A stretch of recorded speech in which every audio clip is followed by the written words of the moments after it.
Every day, a typical security operations center ingests millions of raw events. Firewalls flag unusual traffic, antivirus blocks an executable, and Active Directory logs thousands of authentications. It is a chaotic, fast-paced stream of telemetry that quickly overwhelms analysts unless an operational model imposes structure. Standing alone, a single event log, like a failed login or an isolated endpoint alert, lacks intent. A blocked IP address tells you someone knocked on the door, but it tells you nothing about their ultimate goal or what they will do next if they get inside. To solve this, the security industry relies on the MITRE ATT&CK framework.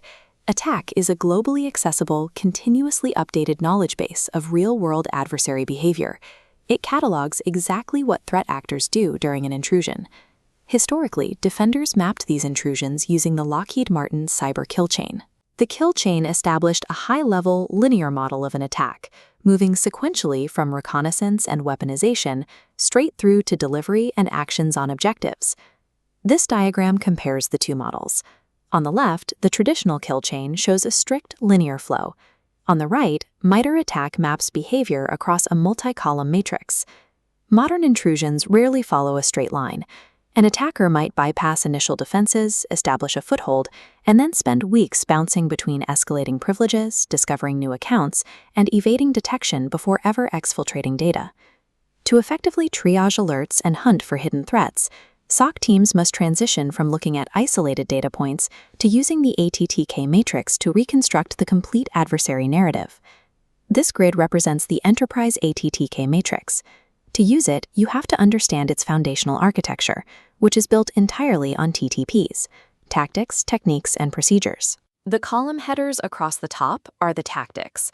A tactic represents the attacker's high-level objective. It answers the question, why is the attacker performing this action? For example, they need to run malicious code, so their tactic is execution. The individual cells below each header are the techniques. A technique answers the question, how is the attacker achieving that objective?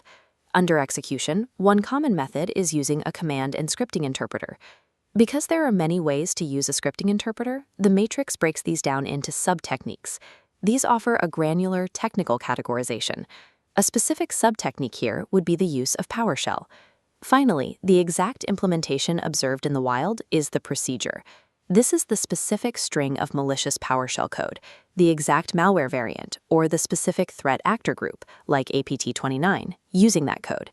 Threat actors can easily change an IP address or a file hash. But changing their entire behavioral toolkit is expensive and difficult. By structuring detection around granular techniques and sub-techniques, engineers write threat hunts that target the adversary's core behavior. We can test this model by reverse engineering a complete intrusion path. In this scenario, an organization has suffered a ransomware attack. We are going to trace the telemetry backward and map it directly onto the matrix. The investigation starts at the perimeter. The SOC Analyst reviews email gateway logs and identifies a high-severity alert for a suspicious email containing a malicious PDF payload. The attacker's objective was to get inside, and their method was a deceptive email. We map this initial entry point to T1566, phishing, under the initial access tactic. When the user clicked that PDF, the payload didn't sit idle. EDR telemetry shows it immediately spawned a hidden terminal window, running an obfuscated script. The attacker's new objective is to run code on the local system. We map this action to the execution tactic, specifically targeting sub-technique T1059.001 for PowerShell. To confirm this technique, an analyst cannot rely on network traffic. They must query process creation events directly from the endpoint, looking specifically for anomalous command line arguments that attempt to bypass local security restrictions. For example, an analyst using Microsoft Sentinel would execute a KQL search against Windows Event ID 4688, filtering for the string PowerShell.exe followed by execution policy bypass. By linking these two events, the analyst translates a generic alert about a blocked file into a verifiable narrative. The adversary crossed the perimeter via phishing and successfully activated their payload using PowerShell. At this stage, the attacker is restricted to the permissions of the compromised user. To move deeper into the network, they require elevated administrative privileges. The analyst continues reviewing EDR logs and spots an anomalous process attempting to read unauthorized memory space on the infected workstation. We map this specific behavior to T1003 OS credential dumping, which falls under the credential access tactic. Attackers execute credential dumping by targeting LSASS, the Local Security Authority Subsystem Service in Windows. If they successfully access LSASS memory, they can extract plaintext passwords and NTLM hashes for every user logged into that machine. EDR platforms will often flag this activity with alert names like suspicious access to LSASS or Mimikatz behavior detected. This confirms the attacker possesses valid administrative credentials. Fearing termination upon reboot, they plant a backdoor. A rogue operation automatically restarts the malware. This maps backward to T1053, scheduled task, under the persistence tactic. Documenting credential dumping and persistence dictates the exact containment strategy. Re-imaging the single infected laptop is no longer sufficient. The analyst must now force enterprise-wide password resets and hunt the network for hidden scheduled tasks. Equipped with stolen administrative credentials, the adversary blends in with normal employee traffic, navigating across the enterprise network from the compromised endpoint toward the organization's central servers. Analysts hunt for this invisible movement by querying the SIEM for unusual authentication times, multiple rapid cross-server logins, or cloud impossible travel alerts. When the logs show the stolen credentials accessing central file shares via the Remote Desktop Protocol, or SMB, we map this directly to T1021, Remote Services, under the lateral movement tactic. Once the adversary reaches the central servers, they execute their final objective. Network monitoring spikes as thousands of files are rapidly read, modified, and overwritten, culminating in a universal ransom note. This catastrophic event brings the attack to its conclusion. The final stage maps to the impact tactic, specifically T1486, data encrypted for impact. The forensic evidence at this stage is unmistakable. Analysts will find altered file extensions on critical documents and event logs indicating the deletion of volume shadow copies, which the attacker destroys to prevent the organization from easily restoring their systems. By stepping through the matrix, the analyst has successfully categorized a chaotic barrage of thousands of endpoint alerts into 5 distinct, verified techniques. They have a coherent chain of adversary behavior, from the initial phishing email directly to the final encryption event.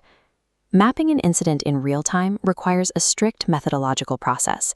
An analyst must read the raw alert, deduce the underlying attacker behavior, identify the correct tactic, select the precise technique, and validate that selection using underlying log evidence. The investigation concludes by documenting these specific technique IDs, known as T-codes, directly into the SOC ticketing system. Consider this SOC ticket. A poorly written summary might say, malware blocked on HR laptop. An ATT&CK mapped summary is precise. T1566 phishing led to T1059.001 PowerShell execution, resulting in T1003 OS credential dumping. This establishes a universal language across the security organization. A junior Tier 1 analyst can write this ticket, and management, alongside Tier 3 incident responders, will immediately understand the exact technical scope of the breach without needing to parse the raw logs themselves. These precise MITRE T-codes transform a standard incident record into high-fidelity intelligence that informs future defense.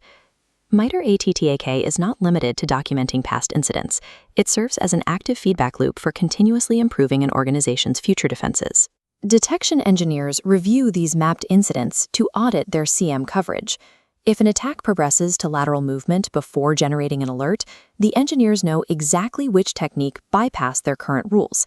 Identifying that specific blind spot within the matrix drives the engineering team to create new, highly targeted threat hunting queries, directly closing the gap in their detection logic.